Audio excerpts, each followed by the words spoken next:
Lecture 2, The Vedas and Upanishads, the Beginning.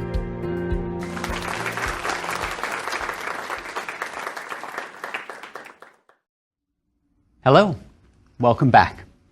We're going to start our survey of the Eastern intellectual tradition in India with two anonymous collections of writings, the Vedas and the Upanishads, and our first great thinker, Uddalaka, who may have been one of the first philosophers in the history of the world.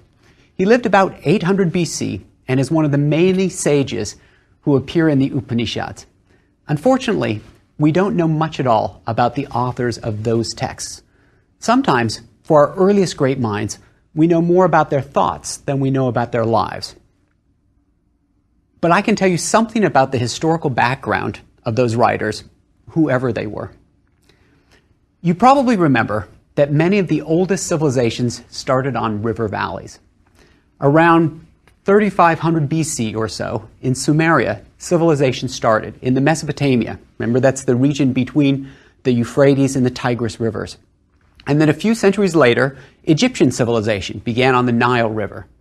And about 1,000 years after Mesopotamia, so we're talking, say, 2500 BC, another civilization began on the Indus River in what's today Pakistan.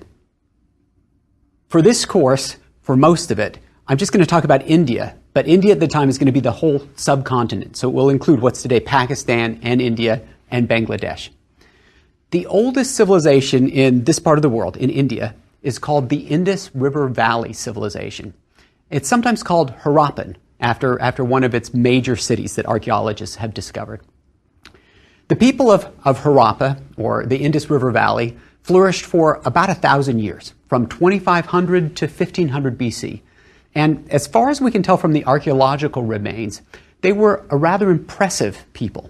They controlled a vast area, larger than Western Europe, with hundreds of cities, with extensive trade, and with indoor plumbing. That's always kind of an impressive thing to us today. We don't know as much about them as we would like, though, because their writing system has never been deciphered. There isn't very much of it, so it's hard to work with. It may never be deciphered. It is clear, though, that about the time the Harappans began to decline, another people came into India from the west, through Afghanistan.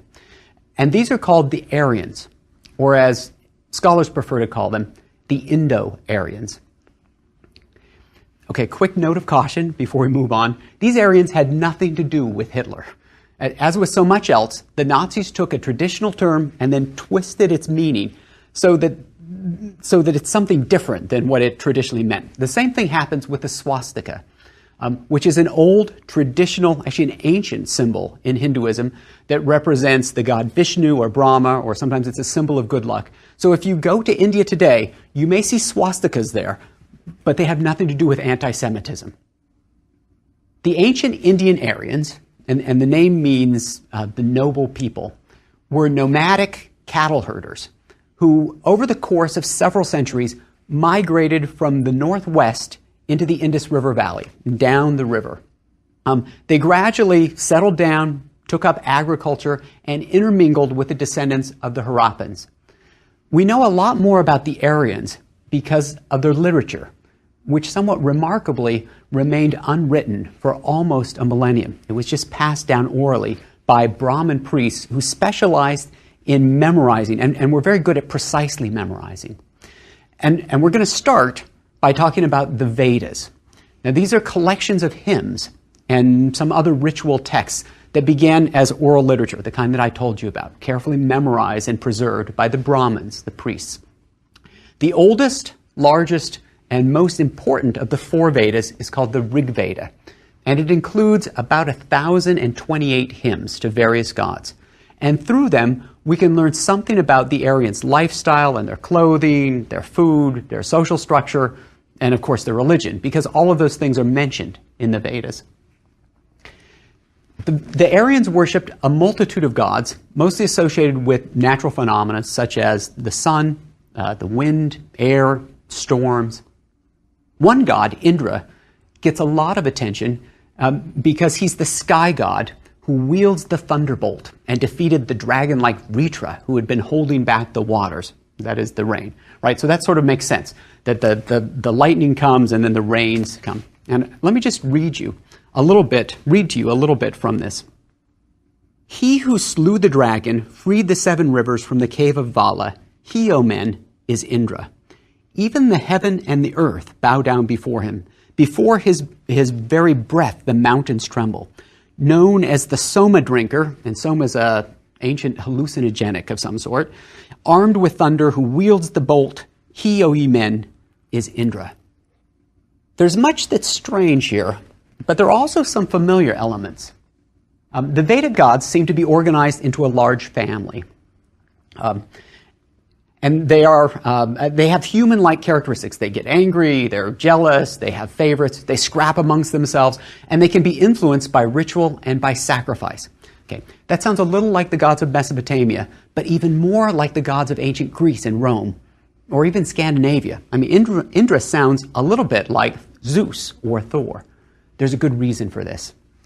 The Aryans were an Indo-European people, and their language and religion were related to those of other Indo-Europeans. Okay, Indo-European is a language family, and the earliest speakers lived around the Ukraine or southern Russia, and then they spread into Europe and then down into India as well. Just as Romance languages, such as French, Italian, Spanish, are all descended from Latin, right, from Roman ways of speaking, most of the modern European languages, along with those of Persia and North India, are derived from Indo-European. So Sanskrit, the sacred language of the Vedas, is somewhat related, distantly related to Greek, Russian, even English. Okay, as an example, the Aryans worshipped the god Agni, the god of fire. And his name is cognate, right? It's a linguistic similar name with our word igneous, if you remember geology, or the word ignite. Even the word Veda is related to our own word video. It's something that can be seen, and then it comes to denote wisdom or knowledge, as in, oh, I see. And in the same way, Vedas mean wisdom. It appears that most of the Vedic hymns were written to accompany rituals and sacrifices.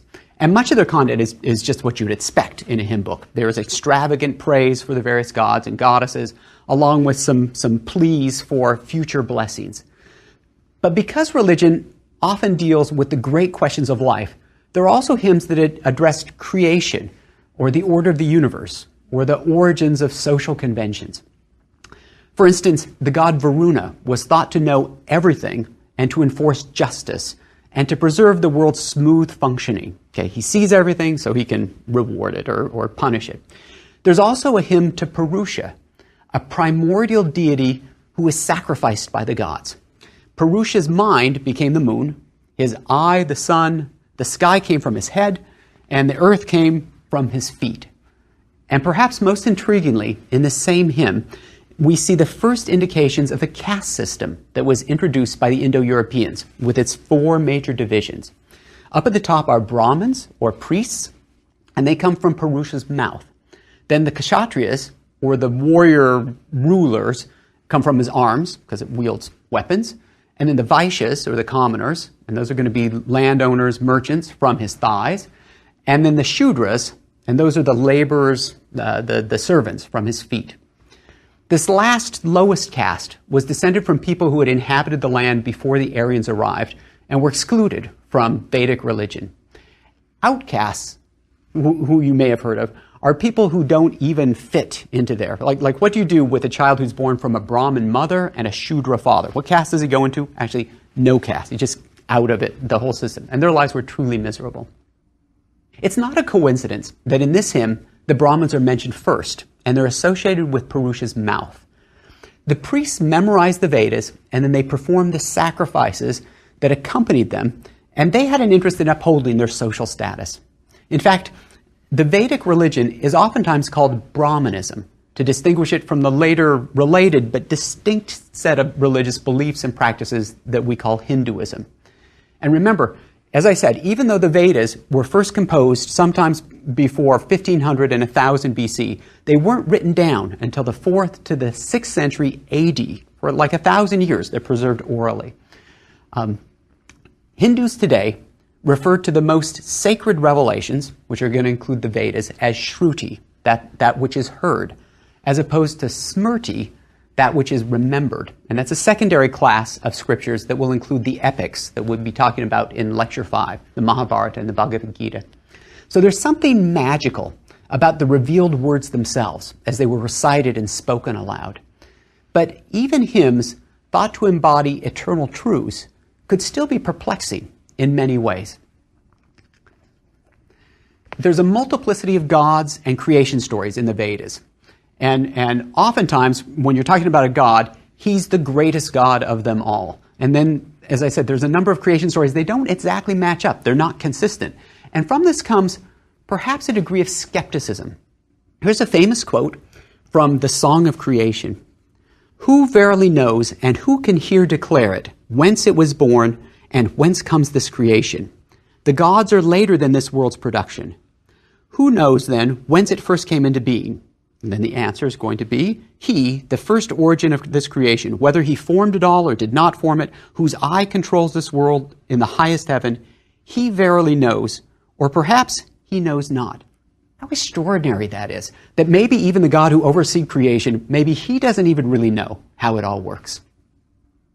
Ritual is going to maintain the order of the cosmos. There are sacred ceremonies that keep things working smoothly. And that leads to an idea of religion as deal-making, right? You perform sacrifices and ritual in return for protection and prosperity from the gods. But it doesn't always work out that way. And when things went poorly, kings tended to blame the Brahmins, the priest, who in turn argued that not every officiator was properly trained. Of course, the gods would ignore sloppy offerings. Note that their solution requires more expertise, more royal support. They're not going to undercut their privileged position in society. So the Brahmins developed a set of ritual texts called the Brahmanas, which specified, sometimes in excruciating detail, exactly how rituals were to be performed. They said the precise amount and quality of materials to be used. They gave the precise pronunciation of sacred words. These texts are added to the Vedas with the idea that if sacrifices were performed exactly, then the gods would be compelled to respond. But these perfected rituals didn't always work either. And there were still others who thought that the whole business of ritual had gone too far. Was religion really a matter of ever more specialized and detailed rule books? What was the real meaning of rituals and sacrifices? Some Indians began to devote their lives to religious questions, living as ascetic hermits, rejecting ordinary material concerns, giving up family life, and shifting their attention from prosperity in this life to the nature of ultimate reality. And they compiled their speculations into texts called the Upanishads. Now, there's external fire that's part of all of these Vedic rituals and sacrifices, and now that's getting shifted to an internal fire. There's a power that comes from asceticism, from self-denial for religious reasons, as in fasting or celibacy or meditation, which is some ways a kind of fasting of the mind. And this might be a familiar process to you. Catholics have Lent, where they give up something in return for, or to help focus their attention on spiritual matters. Muslims don't eat during daylight hours for the whole month of Ramadan. So we see these sort of practices elsewhere. Other people argued, this is still in India now, that the most important thing wasn't the ritual itself, but it was the spiritual reality that was behind the ritual. So to go through a ritual step by step in one's mind, mentally, might be just as efficacious as actually performing the actions and words, out loud. These teachings eventually became attached to the Vedas as part of the vast oral literature of India. And it's in these last stages of this tradition, the Upanishads, that we start to see serious philosophizing, as thinkers struggled with the basic questions of death and existence and knowledge, and as that element of skepticism starts to come in. The word Upanishad means to sit close to, and the idea is that you're sitting close to a teacher, a guru, learning or leaning in to hear some secret teaching. The Upanishads, like the Vedas, are considered Shruti. Remember, that's revealed oral texts. And in this case, they're revealed by sages who have gained some sort of insight into the nature of self and cosmos and who are willing to share that. There are 13 major Upanishads, some 108 total, and they date from about 900 to 500 BC. Most of them take the form of dialogues or debates, and they're frequently long and complicated and sometimes rather opaque. Because they were composed over the period of several centuries by numerous anonymous thinkers, they don't offer a comprehensive, consistent system of thought. But they do develop some basic principles, and among the most important are samsara, karma, dharma, and moksha. Okay, we'll talk about each of those. Samsara is reincarnation. The idea is that after we die, we'll be reborn again in another body. And perhaps a human, perhaps an animal even, but in a regular cycle of birth and death, rebirth, re-death, I guess. The concept is foreign to many in the West, but imagine what might be attractive about reincarnation, or what it might explain. Okay. First thing that might come to mind is you get lots of chances. I mean, in this life, if you don't get things quite right, you'll have another chance later on. And perhaps this is one reason that in India, oftentimes, religious controversy seems less intense than sometimes elsewhere in Europe or in the Middle East. If you're wrong, you'll have a chance to fix it sometime. Think about déjà vu. Now, I know that psychologists give scientific explanations of how this happens, where you feel like you've been someplace that you know you've never been before, or done something that you know you've never done. I assume, though, that people have been feeling this as long as people have had modern human brains. And reincarnation gives you an explanation. Or think about people who have some sort of precocious genius, maybe Mozart, say, who seems to almost be born with gifts beyond other people. And reincarnation says it's because he developed them earlier on. Or there might be different experiences between rich and poor, and you wonder what that might be like. And in reincarnation, you'll have a chance to try them all. Actually, even gender is not eternal. That, I don't know, have you ever wondered what it was like to be on the other side of the gender divide? Every male in this life will someday be female, and vice versa as well. So another example, or another possibility of something is immediate friendships. Have you ever hit it off just right away with somebody as you first met, or maybe disliked somebody right away?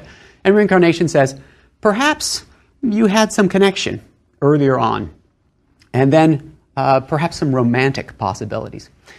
I once published a book, and in the dedication that I made to my wife, I used the Chinese phrase, 缘生生世世为夫妇, that means in all of the worlds to come, lives and worlds to come, may we always be reborn as husband and wife. I don't believe in reincarnation myself, but I still think that's about the sweetest thing that you could ever say to somebody. If I had to do it over again, I would still choose you again and again. But perhaps the most important thing that reincarnation gives is some sense of justice, that there are disparities. Some people are richer or are healthier or are smarter. And why is that? And reincarnation says it has to do with what happened in the past. The world is a just sort of place. Okay, next term is karma, which means action. But the idea is that all actions have consequences, good or bad. And the law of karma says that that's what will determine your next life. It's sort of a cosmic justice. Okay, there's no judge, there's no forgiveness, there's only this natural, eternal law. So reincarnation doesn't happen randomly.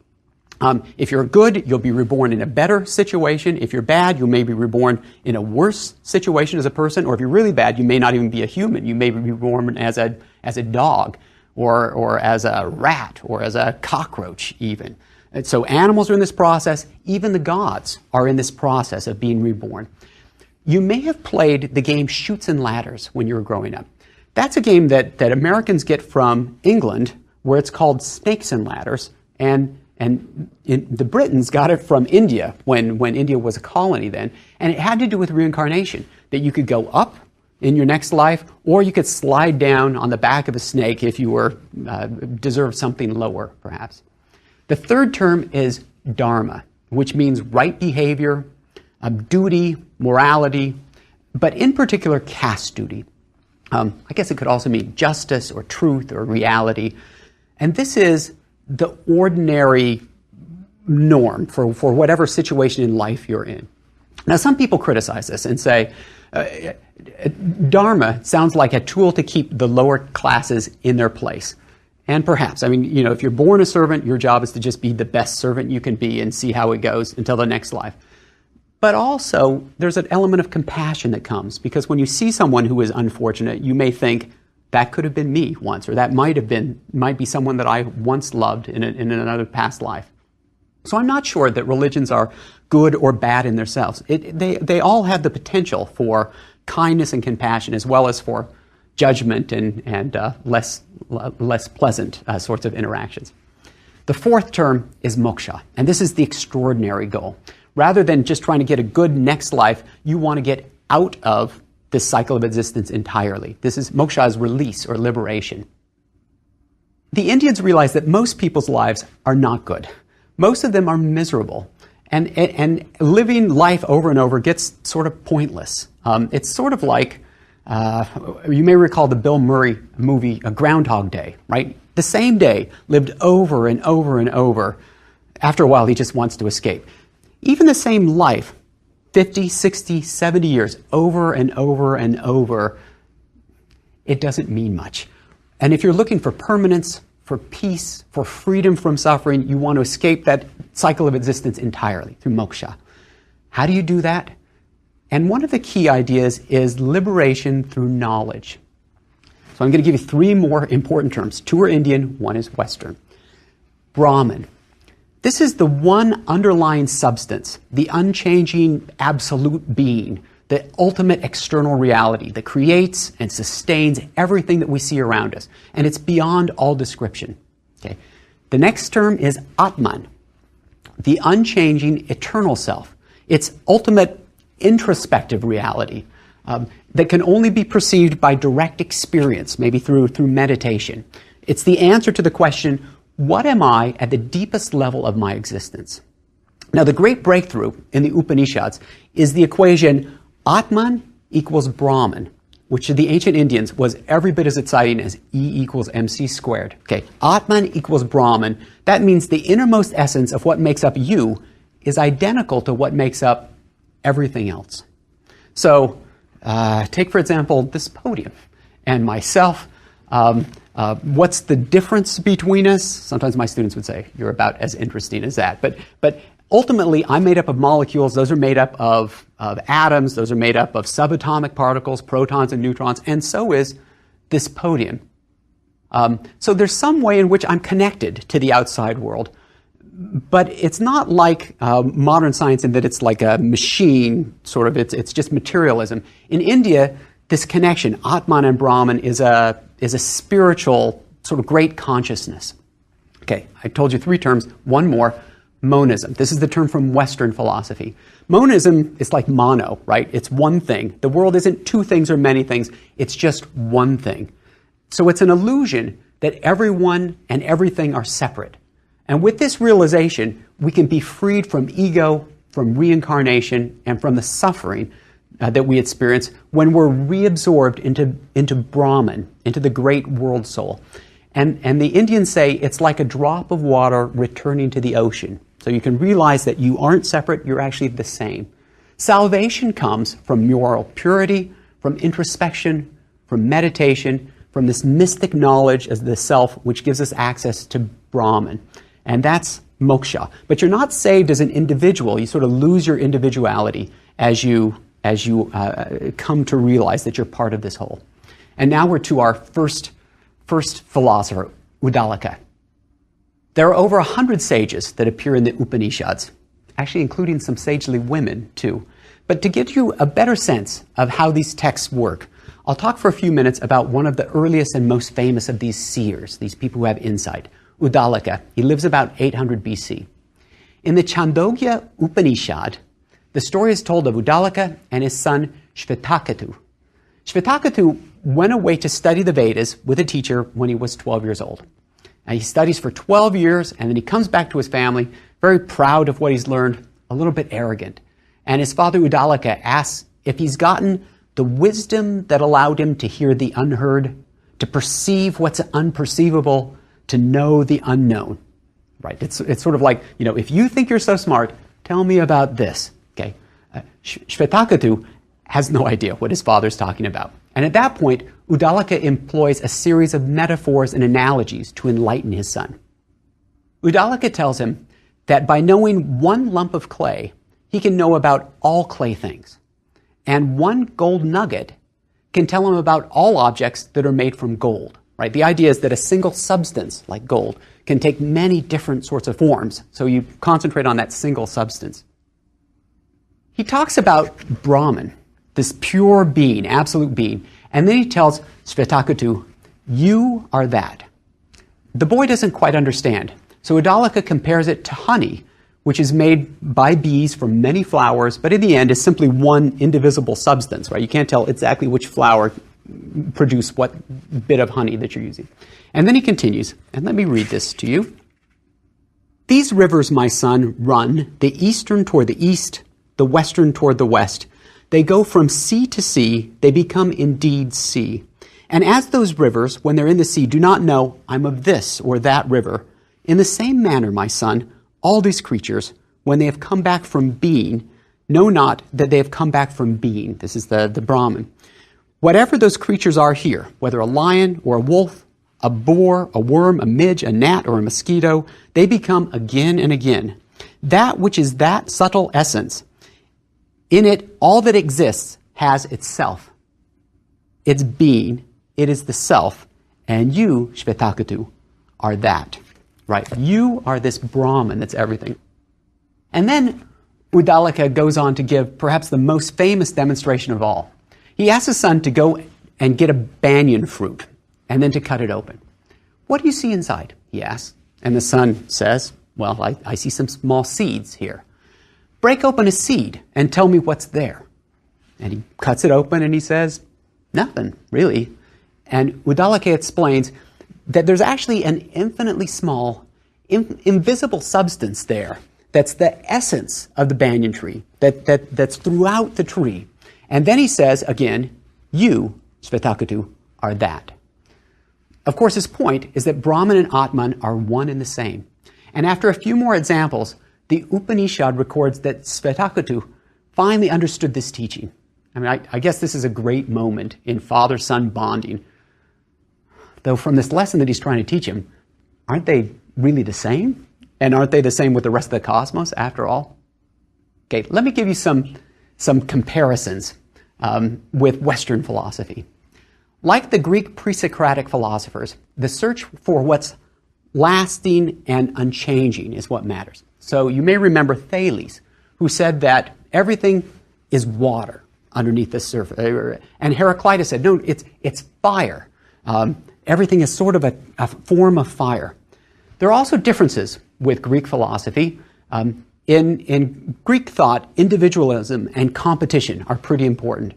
Not so much in India. In India, they give much more attention to suffering. There's not very much social experimentation with the caste system, and they concentrate on ritual rather than politics, which was a major concern in the age of city-states in ancient Greece. How about some comparisons with the Hebrews? Okay, it's like they're similar in that the Hebrews cared about creation and the relationship of the human and divine, and they do in India as well. But in India, history isn't as central. It's not that you can know God by seeing how he's acted in history. The Indian religion is a little more flexible. Obviously, Indian religion, Brahmanism, is polytheist. Lots of different gods and goddesses.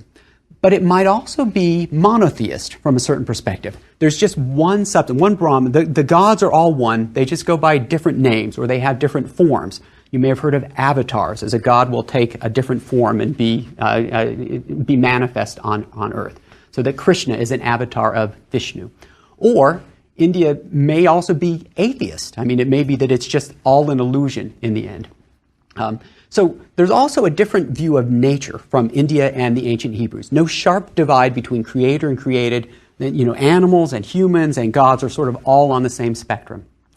Just as the concept of a single creator God who intervenes in history and will judge all men and women underlies the religions of Judaism and Christianity and Islam, so also the metaphysical package of samsara, right, reincarnation, karma, which is cosmic justice, dharma, this duty, and moksha, liberation, are at the heart of the three great Asian religions, Hinduism, Jainism, and Buddhism. But there are some subtle differences in how these ideas are understood in those religions, and we'll talk about that in the next 2 lectures on Jainism and Buddhism. See you then.